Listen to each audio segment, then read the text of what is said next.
अनेक विद्यार्थी या ठिकाणी ऑनलाईन येत आहेत. सर्वांचं झूम मीटिंगमध्ये त्याचबरोबर ऑनलाईन सर्वांचं स्वागत.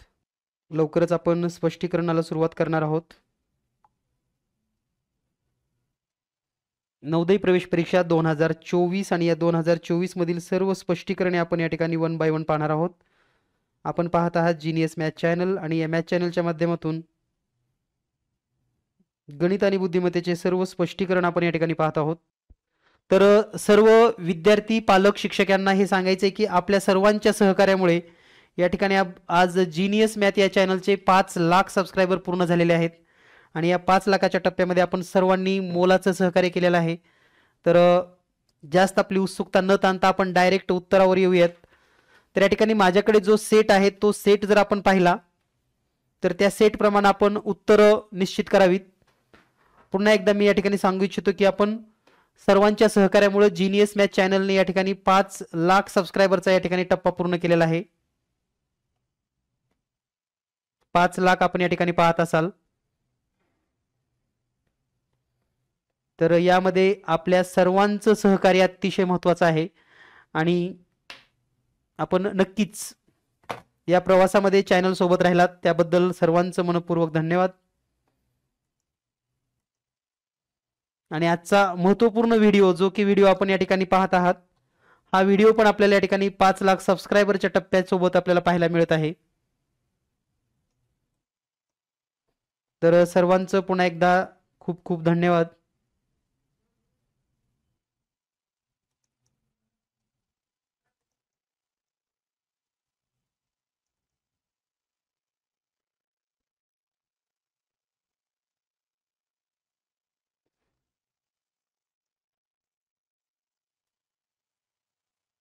तर आज झालेला पेपर जो की के सेट आपल्याकडे आहे हा के सेट आपण या ठिकाणी आज सोडवून घेणार आहोत.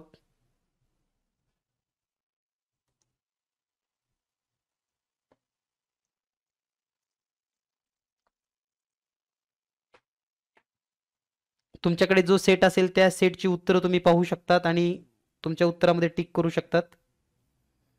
तर के सेट आणि या के सेटमधील सर्व उत्तरे आणि स्पष्टीकरण आपण या ठिकाणी समजून घेणार आहोत. तर पहा आजच झालेला पेपर आणि या पेपरमधील महत्त्वाची प्रश्न आणि त्यांची स्पष्टीकरणे समजून घेऊयात लगेच. तर सुरुवातीला मानसिक क्षमता चाचणी. मानसिक क्षमता चाचणीचे उत्तर या ठिकाणी आपल्याला समजून घ्यायचे. तर सर्वप्रथम जे काही प्रश्न आपल्या समोर आहेत यामध्ये तुमच्या पेपरमध्ये तुमचा सेट कोणता आहे तो चेक करा. त्या सेटमध्ये जी आकृती तुम्हाला दिसेल त्या आकृतीचं तुम्ही योग्य उत्तर टिक करू शकतात. तर या ठिकाणी माझ्याकडे जो आहे तो के सेट आहे तर तुमच्या उत्तरानुसार तुम्ही टिक करा. पहिला जो प्रश्न आहे त्याचं उत्तर आहे पर्याय क्रमांक डी. त्यानंतर दुसरा प्रश्न आहे पर्याय क्रमांक सी. उत्तराला टिक करून घ्या जेणेकरून तुम्हाला त्या ठिकाणी उत्तर मांडणं सोपं जाईल. यानंतर पुढचा जो प्रश्न आहे तो म्हणजे प्रश्न क्रमांक 3 आणि 4. प्रश्न क्रमांक 3 आणि 4 ची आकृती पाहून घ्या. प्रश्न क्रमांक 3 चं उत्तर आहे पर्याय क्रमांक डी. प्रश्न क्रमांक 4 चं उत्तर आहे पर्याय क्रमांक बी. योग्य पद्धतीने उत्तराला टिक करून घ्या. त्यानंतर पुढचा प्रश्न लवकरच आपण आता पाहूयात पटकन. तुमची उत्सुकता जास्त वेळ न ताणता या ठिकाणी प्रश्न क्रमांक 5वा. प्रश्न क्रमांक 5 आकृती पहा व्यवस्थित निरीक्षण करा. याचं उत्तर आहे पर्याय डी. प्रश्न क्रमांक 6 याचं उत्तर आहे पर्याय क्रमांक बी. यानंतर पुढील प्रश्न क्रमांक 7 आणि 8 साठी उत्तर पाहूयात आपण. प्रश्न क्रमांक 7 आकृती समजून घ्या कोणती आहे पहा. तर याचं उत्तर आहे पर्याय बी. आणि प्रश्न क्रमांक 8 साठी उत्तर आहे पर्याय क्रमांक डी. प्रत्येक प्रश्न बारकाईने समजून घेणं गरजेचं आहे. यानंतर पुढचा प्रश्न पाहूया आपण. प्रश्न क्रमांक 9 आणि 10. तर 9 आणि 10 मध्ये तुम्ही फक्त आकृत्या पहा तुमच्या पेपरमधील आकृत्या आणि या ठिकाणी कोणत्या आकृत्या आहेत यामध्ये उत्तराला फक्त टिक करून घेतलं की तुमचं उत्तर फायनल होईल. त्यानंतर प्रश्न क्रमांक 9 साठी उत्तर आहे पर्याय क्रमांक बी आणि प्रश्न क्रमांक 10 साठी उत्तर आहे पर्याय क्रमांक सी. यानंतर पुढचा प्रश्न आहे प्रश्न क्रमांक 11 आणि 12. प्रश्न क्रमांक 11 मध्ये उत्तर आहे पर्याय डी आणि प्रश्न क्रमांक 12 उत्तर आहे पर्याय क्रमांक ए. आता बऱ्याच विद्यार्थ्यांना पालकांना या प्रश्नामध्ये गोंधळ होऊ शकतो, कारण उत्तर ए आहे आपल्याला असं वाटतं, परंतु लक्षात घ्या हा जो पॅटर्न आहे इथं तो पॅटर्न इथं आहे, म्हणजेच कर्णावरचा पॅटर्न सारखा आहे. आपण एक मार्गदर्शिकेमध्ये सुचवलं होतं पहा कर्णावरचा पॅटर्न, तर त्या पद्धतीने हा प्रश्न आलेला आहे. आणि या ठिकाणी जी आकृती असेल तशीच आकृती इथं आहे, म्हणून उत्तर डी आहे. तसंच या ठिकाणी पण पाहिलं तर हा भाग आणि हा भाग सारखा आहे, तसं हा आणि हा सारखा असेल, म्हणून याचं उत्तर आहे पर्याय क्रमांक ए. यानंतर पुढचा प्रश्न पाहूयात आपण. प्रश्न क्रमांक 13 आणि 14. प्रश्न क्रमांक 13 आहे, 13चं उत्तर आहे पर्याय क्रमांक ए. प्रश्न क्रमांक 14 पर्याय क्रमांक. यानंतर पुढील प्रश्न प्रश्न क्रमांक 15. प्रश्न क्रमांक 15 मध्ये जर थोडं निरीक्षण केलं तर याचं उत्तर येईल बी. प्रश्न क्रमांक 16 याचं उत्तर आहे बीच.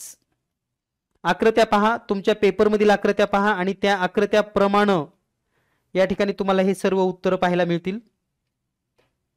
त्यामुळे अगदी सोप्या पद्धतीने आपल्याला ह्या सर्व आकृत्या पाहता येत आहेत. यानंतर पाहूया आपण पुढचा प्रश्न. प्रश्न क्रमांक 17 आणि 18. प्रश्न क्रमांक 17 आणि 18 मध्ये जर पाहिला आपण तर उत्तर आहे पर्याय सी 17चं. प्रश्न क्रमांक 18चं उत्तर आहे पर्याय बी. यानंतर पुढचा प्रश्न. आकृती पहा आणि आकृतीप्रमाणेच उत्तर या ठिकाणी असणार आहे, लक्षात घ्या. प्रश्न क्रमांक 19 आणि 20चा जर विचार केला तर 19चं उत्तर आहे पर्याय सी आणि 20चं पण उत्तर आहे पर्याय सीच.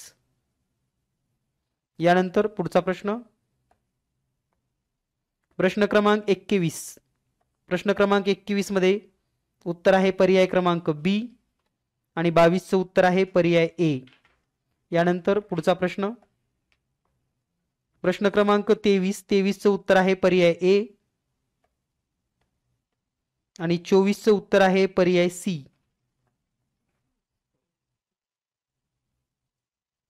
तुम्ही तुमच्या आकृत्या पहा आणि आकृत्याप्रमाणे तुमचं चुकी बरोबर चेक करत चला, कारण या ठिकाणी खूप महत्त्वपूर्ण प्रत्येक प्रश्न आहे. यानंतर पाहूया आपण प्रश्न क्रमांक 25 आणि 26.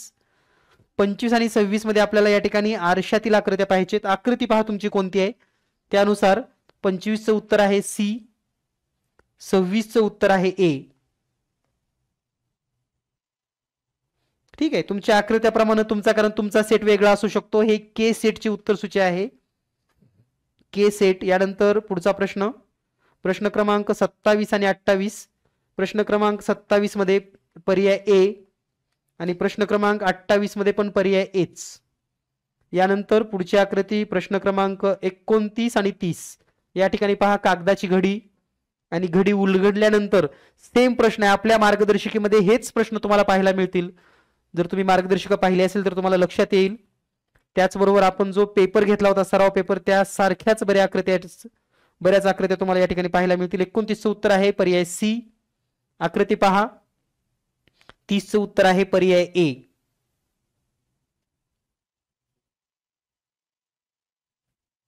यानंतर पुढची आकृती पाहूयात आपण. प्रश्न क्रमांक 31 पर्याय बी. 31चा आहे बी. लक्षात घ्या, आकृती पहा आणि आकृतीच्या खाली टिक करून घ्या. 32चं पर्याय ए. यानंतर प्रश्न क्रमांक पुढे. आवाज येतोय आपला सर्वांना? आवाज चालू करा तुम्ही.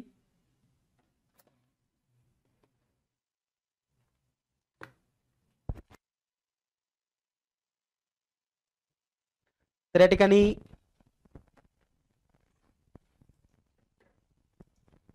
आवाज चालू आहे, आवाजाला काही प्रॉब्लेम नाही. तुमचं नेट वगैरे जर चेक करून पाहिलं तर लक्षात येईल. तर 31चं उत्तर आहे या ठिकाणी पर्याय सी आणि 32चं पर्याय ए. यानंतर पुढची आकृती आणि पुढचे प्रश्न पाहूयात आपण.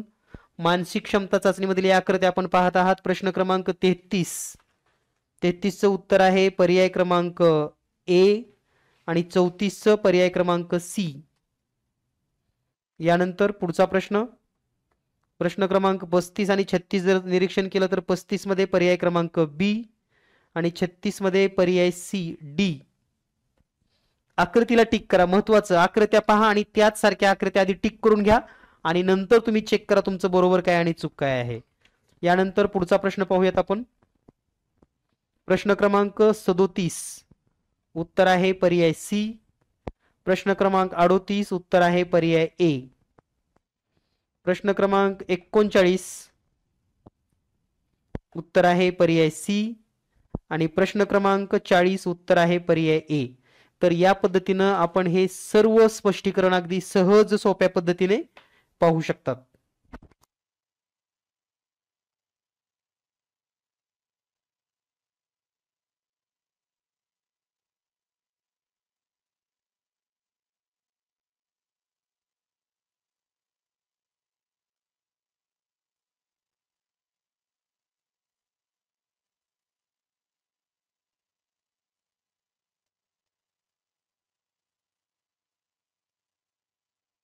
यानंतर पाहूया आपण गणिताची स्पष्टीकरण अगदी सहज सोप्या पद्धतीने.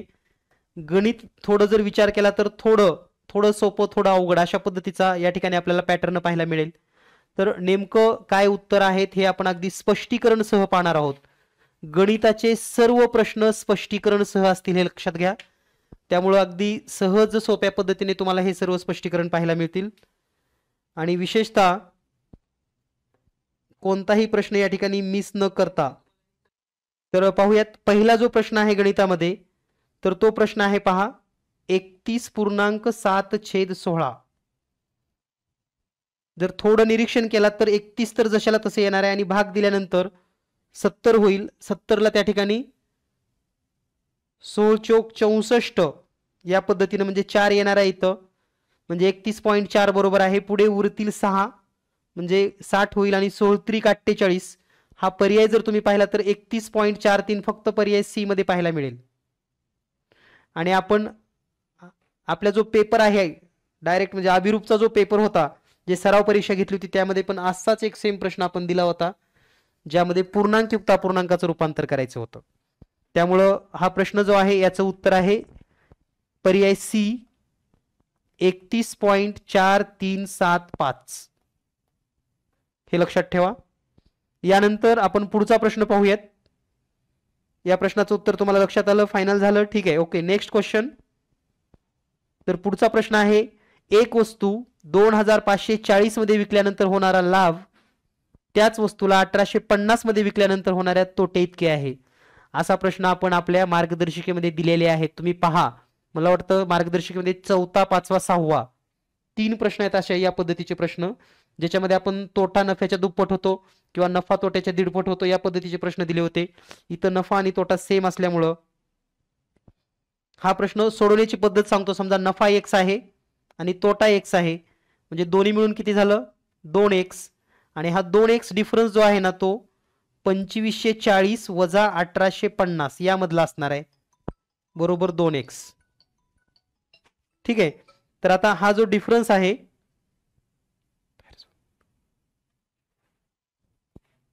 तर हा डिफरन्स येतो 690 बरोबर 2x आणि म्हणून x बरोबर 345. म्हणजे नफा झाला तरी 345 आणि तोटा असेल तरी 345. ठीक आहे. आपल्याला विचारले वस्तूची किंमत किती आहे, म्हणजे मूळ किंमत, खरेदी किंमत. तर ती दोन पद्धतीने काढता येते. एक तर 2540 मधून 345 वजा करा, तुम्हाला उत्तर मिळेल 2195. किंवा दुसरी पद्धत आहे 1850 मध्ये 345 वजा करा तोटा झालेला, तरी उत्तर मिळेल तुम्हाला 2195. म्हणून या सर्व ह्याच्यावरून याचं उत्तर आहे बी, पर्याय बी 2195 हे या प्रश्नाचं योग्य उत्तर आहे, पर्याय बी. तर प्रत्येक प्रश्न समजून घ्या स्पष्टीकरण सह, कारण एक एक मार्क आपल्याला महत्वाचा आहे. यानंतर पुढचा प्रश्न, प्रश्न क्रमांक 43. प्रश्न क्रमांक 43 मध्ये काय दिले पहा, ए छेद बी अपूर्णांकामध्ये ए बरोबर बी वजा 3 दिलेला आहे. तर ए छेद बी ची किंमत काढायची आहे. तर अतिशय सोप्या पद्धतीने पहा कसं करता येईल. आपल्याला दिलेल्या माहितीनुसार इथं काय दिले पहा, ए अधिक 10 छेदामध्ये बी वजा ए छेद बी बरोबर 10/7. आता छेद समान आहे ना, तर अपूर्णांकाचं जे सांगितले ते करून घेऊ आपण. वजाबाकी तर वजाबाकी, बेरीज तर बेरीज, म्हणजे काय येईल, a अधिक 10 वजा a छेदामध्ये b बरोबर 10/7. आता हे a कॅन्सल होईल, म्हणजे जे शिल्लक काय राहील, 10/b बरोबर 10/7. म्हणजे 10ला 10 बरोबर झाला आणि b ची किंमत किती आली, b बरोबर आलं 7. पण आपल्याला त्यांनी इथे एक समीकरण दिले a बरोबर b वजा 3, म्हणजेच b किती असेल 7 वजा 3, म्हणजे a ची किंमत आली 4. याचाच अर्थ जे आपल्याला अपेक्षित उत्तर आहे a/b बरोबर 4/7. पर्याय सी. पर्याय सी मध्ये हे उत्तर आहे 4/7. पुन्हा एकदा सांगतोय मी, तुम्हाला जर लक्षात येत नसेल तर या प्रश्नाचं उत्तर आहे पर्याय सी 4/7. यानंतर आपण पुढचा प्रश्न पाहूयात. Next question. पुढचा प्रश्न आहे, चौरसाची प्रत्येक बाजू तिच्या 1/3 इतकी कमी केल्यास, ही तर थोडी वर्डिंग चुकली आहे, लक्षात घ्या मी काय म्हणतोय. 1/3 इतकी कमी केल्यास नाही, 1/3 इतकी केल्यास असं अपेक्षित होतं. पण हे इंग्रजी आणि मराठी भाषांतर करताना असं करतात, मी हे वारंवार सांगितलेलं आहे. तर 1/3 केलं समजा एखाद्याचं, तर ह्याचा वर्ग करा, 1/9 म्हणजे 1/9 म्हणजे पर्याय सी मध्ये डी मध्ये उत्तर आहे पहा त्याचं 1/9. थोडक्यात पर्याय डी हे उत्तर त्याचं योग्य उत्तर आहे. जर चौरसाची बाजू आपण 1/3 केली तर त्याचं क्षेत्रफळ होतं 1/9. किती होतं क्षेत्रफळ, 1/9. या पद्धतीने आपण हे सोडवू शकतात.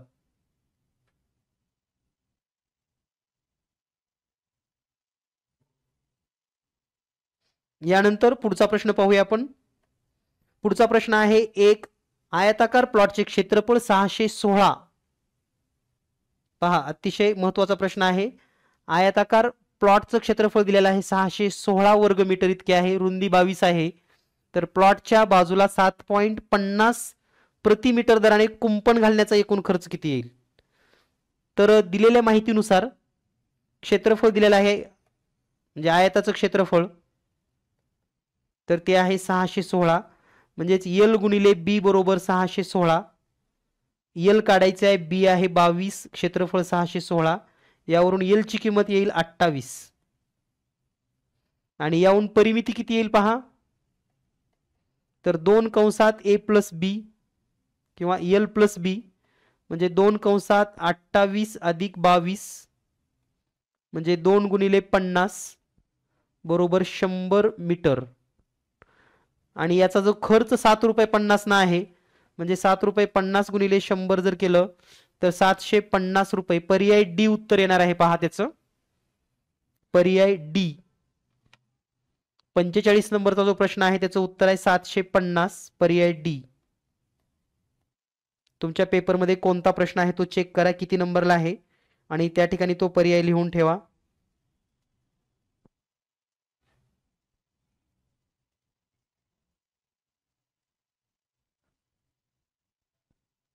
यानंतर पुढचा प्रश्न पाहूया आपण. नेक्स्ट क्वेश्चन, प्रश्न क्रमांक 45.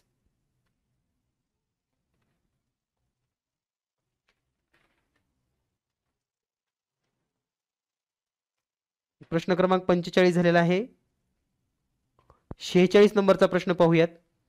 एक मशीन एका मिनिटाला 12 पाने छापू शकते, तर 5760 पाने छापण्यासाठी किती वेळ लागेल. तर पहा, 5760 पानाला जर 12 ने भागलं, कारण एका मिनिटासाठी, तर मिनिटं किती येतील पहा. तर हा जर भागाकार केला तर हा भागाकार येईल 480 मिनिट. याला पुन्हा तासामध्ये करायचं असलं तर 60 न भागा, 00 कटेल आणि 6 1 6 6 8 48, म्हणजे उत्तर असेल 8 तास. पर्याय बी हे उत्तर बरोबर आहे, 8 तास. यानंतर पुढचा प्रश्न आहे, आकृतीमध्ये तुम्हाला कोण A O B B O C C O D आणि डी ओ चं माप विचारलेलं आहे.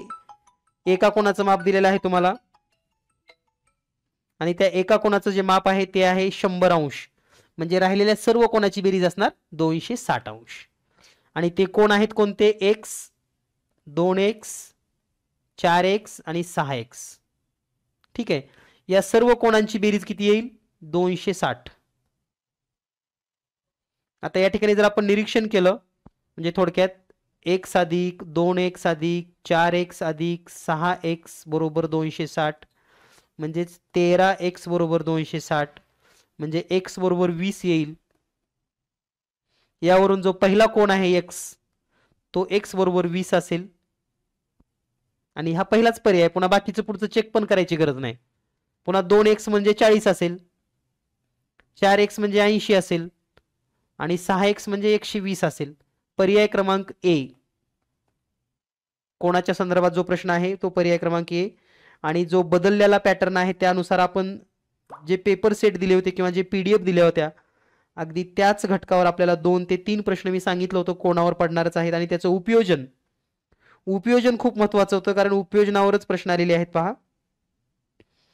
आता पुढचा प्रश्न तर अतिशय इंटरेस्टेड म्हणजे असा आहे ना की सहज त्याने आपण तो सोडवू शकतात. तर पुढचा प्रश्न आहे प्रश्न क्रमांक 48.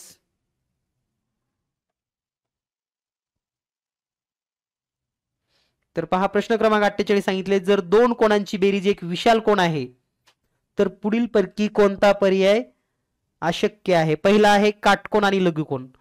तो शक्य होऊ शकतो ना कारण 1/90चा आणि 1/20चा काही अडचण नाही 110 व्हायला. दुसरा पर्याय आहे एक विशाल कोन आणि एक लघुकोन. काही प्रॉब्लेम नाही. 120 आणि 20 140 विशाल कोन होतो काही प्रॉब्लेम नाही ना म्हणजे त्या वाक्यानुसार आपल्याला ते चेंजेस करता आले पाहिजे. त्यानंतर दोन लघुकोन काही अडचण नाही 60 आणि 30 किंवा 60 आणि 90 म्हणजे होऊ शकतो. पण म्हणजे इथं पण मे बी किंवा मे नॉट पण होऊ शकतो बरं का. 40 आणि 30 केलं तर 70 होते पण त्याने काय म्हणते अशक्यच आहे.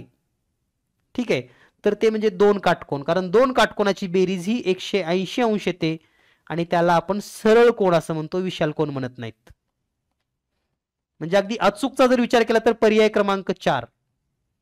आणि यासारखे प्रश्न आपण दिले होते पेपरमध्ये लक्षात घ्या. तुम्ही जर नवीन अभ्यासक्रमाचे PDF पाहिले असतील तर असे बरेचसे प्रश्न तुम्हाला सोडवायला मिळाले असतील त्यामध्ये. त्यामुळे पॅटर्न नुसार अगदी आपल्या मार्गदर्शिकेनुसारच हे सर्व प्रश्न या ठिकाणी आपल्याला पाहायला मिळत आहेत. यानंतर पाहूया आपण नेक्स्ट क्वेश्चन. पुढचा प्रश्न आहे एका संख्येतील अंकाची बेरीज त्याच संख्येतून वजा केल्यास हाती आलेली संख्या नेहमी टिंबटिंबने विभागता येते. म्हणजे कुठली पण संख्या घ्या तुम्ही समजा 12 घेतलीत 12 मध्ये त्याच्याच दोन अंकाची बेरीज वजा करा म्हणजे 3 वजा करा 9 आलं. समजा 47 घेतलं 47 मध्ये त्याच्याच अंकाची बेरीज वजा करा म्हणजे 11 वजा करा 36 आलं. मग ह्याला कोणत्या संख्येने भाग जाते खालच्या तर 9 ने जातच असतो. पर्याय 4. असा प्रश्न आहे म्हणजे उपयोजन करता आलं पाहिजे आपल्याला जे त्यांनी काय म्हणतात त्या प्रश्नाचं मिनिंग काय आहे हे जर कळालं ना तर हा पेपर अतिशय सोपा आहे. आणि आपल्याला 9वीला प्रवेश द्यायचा आहे CBSE पॅटर्नला त्यामुळं एवढं तरी आपल्याला येणं पण अपेक्षित आहेच. यानंतर पाहूया आपण नेक्स्ट क्वेश्चन.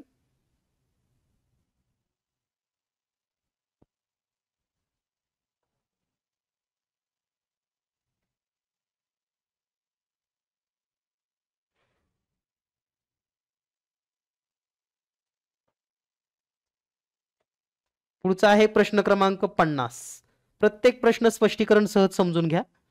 पुढचा प्रश्न तर इतका सोपा आहे ना पहा. सुमितचं वय आणि असा एक प्रश्न आपण दिला होता पहा जो आपण सराव पेपर दिला होता मागच्या आठवड्यामध्ये त्याच्यामध्ये असा प्रश्न होता जवळच्या नियर अबाउट मध्ये बरोबर आहे. सुमितचं वजन 107 किलोग्राम आहे संजयचं वजन 82 किलोग्राम आहे. दोघांचं वजन नजीकच्या दशकापर्यंत विचारात घेतलं. नजीकचं दशक म्हणजे काय 107चं दशक काय 110 आणि 82चं दशक जवळचं काय 80 म्हणजे जवळपास आपण म्हणत नाही का 40 किलोचा फरक आहे आमच्यात.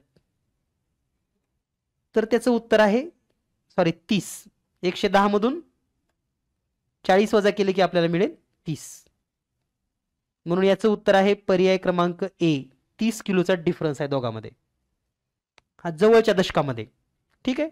यानंतर पुढचा प्रश्न आहे आलेखावरचा स्तंभालेख येणारच होता आणि आपण दिला होता हाचा प्रश्न सराव पेपरमध्ये पण. तर ऑस्ट्रेलियाच्या संघाने पाकिस्तानच्या संघापेक्षा किती अधिक सामने खेळलेले आहेत. तर ऑस्ट्रेलियाचे सामने जर पाहिले आपण तर ऑस्ट्रेलिया आहे 32 पाकिस्तान आहे 24 दोन्हीतला फरक आहे 8.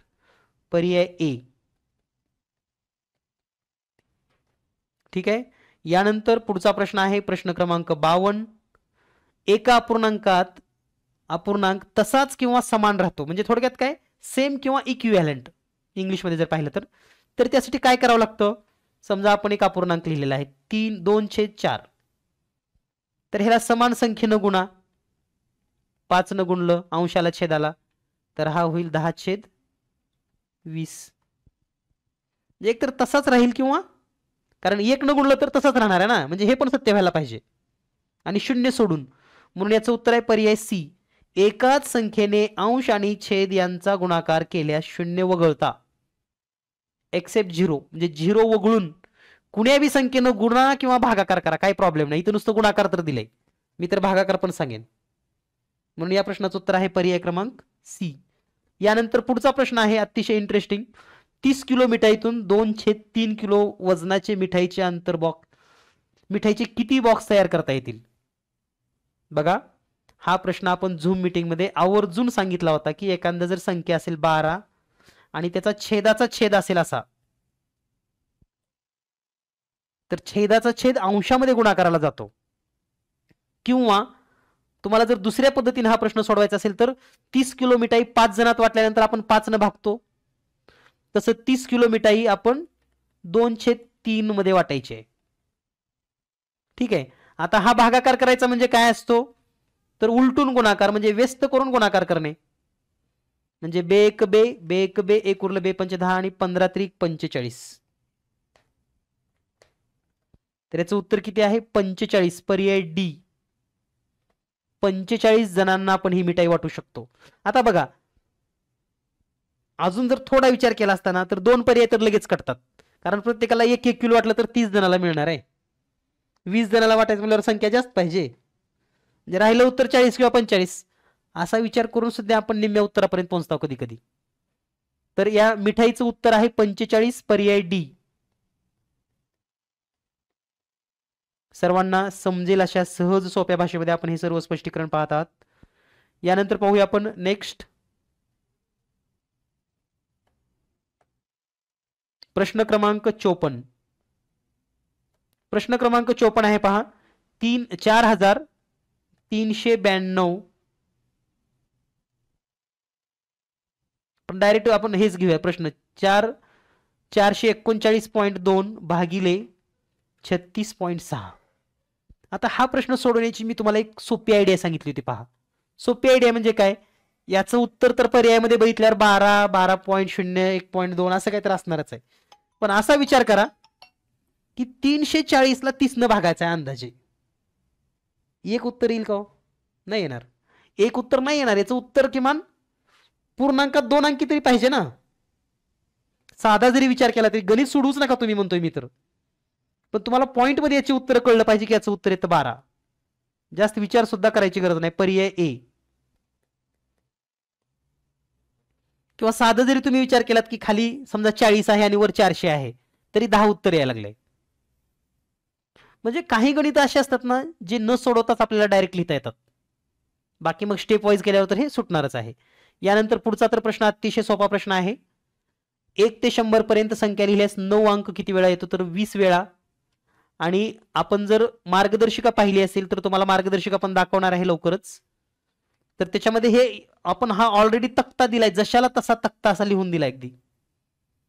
तर 9 हा अंक जो आहे तो 20 वेळा येतो, पर्याय बी. यानंतर पुढचा प्रश्न. चौरसाची आयताची परिमिती आणि चौरसाची परिमिती सेम आहे. ठीक आहे. आयताची लांबी आहे 17, रुंदी आहे 11. तर चौरसाचं क्षेत्रफळ किती, असाच प्रश्न होता बघा आपला. तिथे क्षेत्रफळ दिलं होतं आपण पेपरमध्ये, सराव पेपरमध्ये एक प्रश्न होता सेम टू सेम.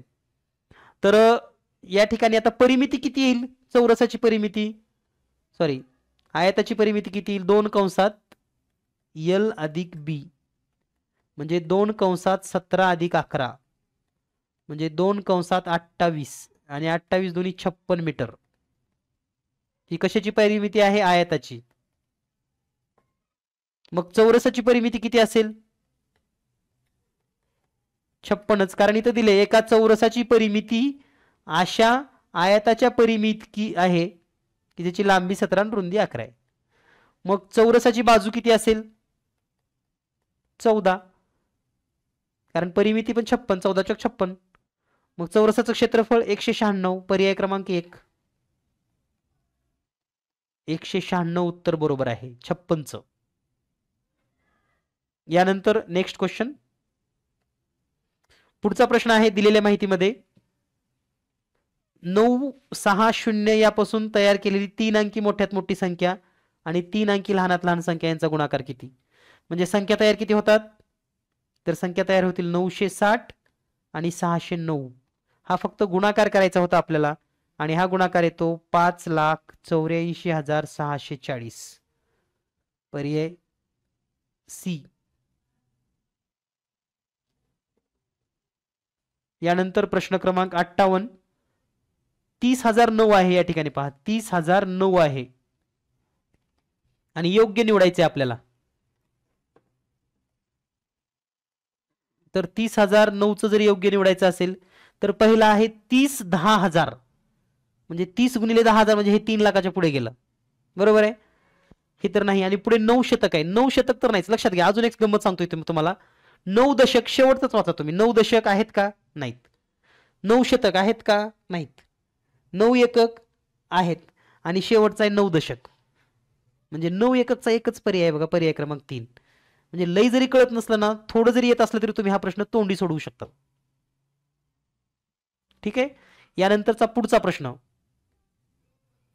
पुढचा प्रश्न आहे 5.3/8 गुणिले 8.1/8 वजा 3.1/8 गुणिले 5.5/8 सोडवल्यास जवळपास प्राप्त होणार. म्हणजे जवळपास म्हणजे त्यांना ऍक्युरेट उत्तराची गरज नाही.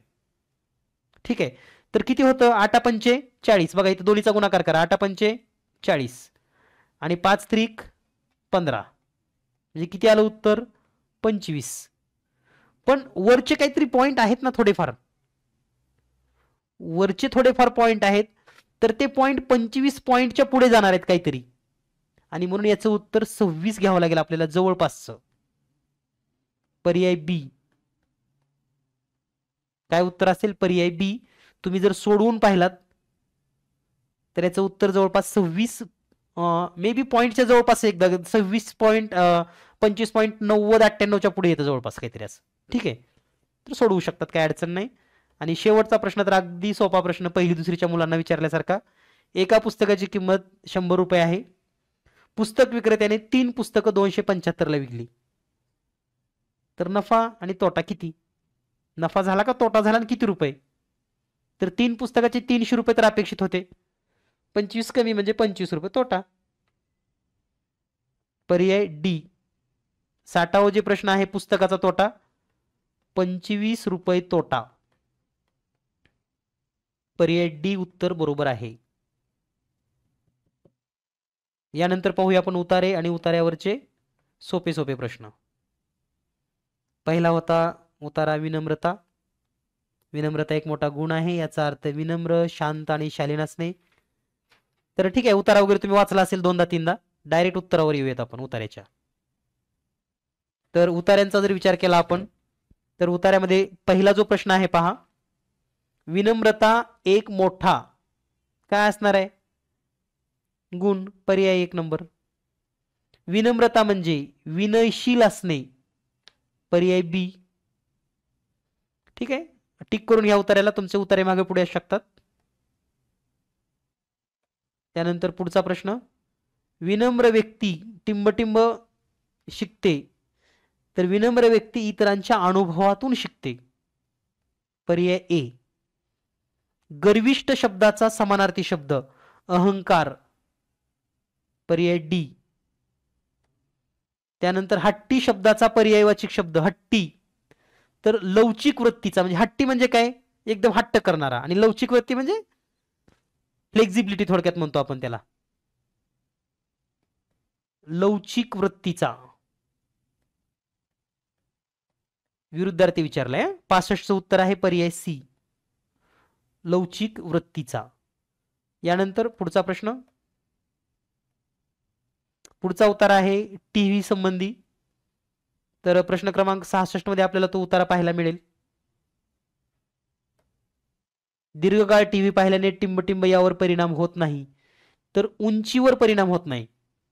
पर्याय बी. दहशत आणि हाणामारीच्या दृश्यामुळे तरुणामध्ये मानसिक आजार उद्भवतात. मानसिक आजाराचा संबंध टिंबटिंब यांच्याशी आहे. तर मन, पर्याय क्रमांक 1, मनाशी संबंध आहे डायरेक्ट. टीव्हीचा परिणाम मुलांच्या दृष्टीवर जास्त होतो कारण ते टीव्ही खूप जवळून पाहतात. पर्याय सी. खूप जवळ असतात ते टीव्ही पाहत असताना. त्यानंतर पुढचा प्रश्न, प्रश्न क्रमांक 69. शिथिलचा समानार्थी शब्द. शिथिल, मंद, पर्याय सी. आणि परिच्छेदात धोकादायक शब्द येतो, याचा विरुद्धार्थी उपायकारक, पर्याय सी. विरुद्धार्थी, धोकादायकचा विरुद्धार्थी उपायकारक. तर आपण जो पॅटर्न दिला होता ना, 2 समानार्थी मध्ये 1 विरुद्ध 1 समानार्थी, अगदी तसाच पॅटर्न तुम्हाला प्रत्येक उतार्यामध्ये अनुभवायला मिळेल. प्रत्येक उतार्यामध्ये तोच अनुभव तुम्हाला येईल.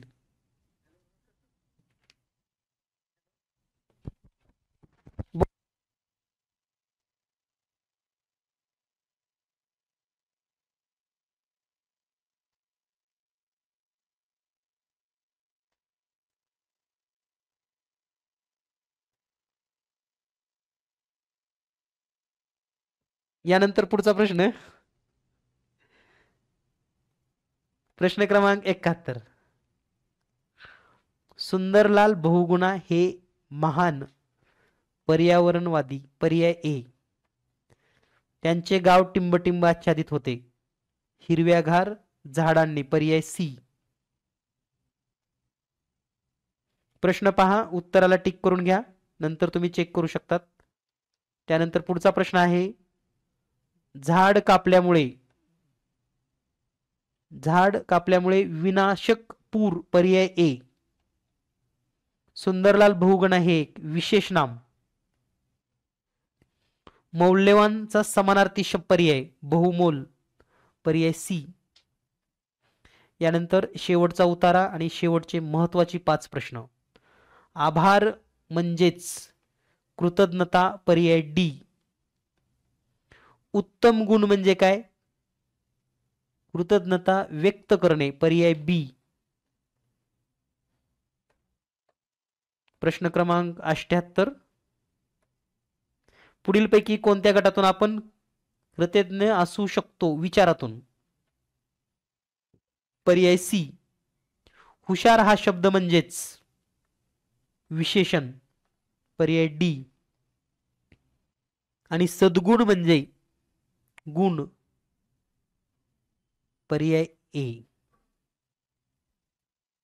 तर या पद्धतीने एकूण 80 प्रश्न आणि त्यांचे सर्व स्पष्टीकरण आपण या ठिकाणी पाहिलेले आहेत. अगदी तोलामोलाचा पेपर म्हणायला काही अडचण नाही. म्हणजे विचार केला तर सहज सोप्या पद्धतीने आपण सोडवू शकाल. या प्रकारचे पण काही उदाहरण होते, काही प्रश्न थोडे वैचारिक लेवलचे पण होते. तर आता या पेपरमध्ये मेरिट काय राहील किंवा कितीपर्यंत हा पेपर क्लोज होऊ शकतो याबद्दल पण आपण चर्चा करणार आहोत.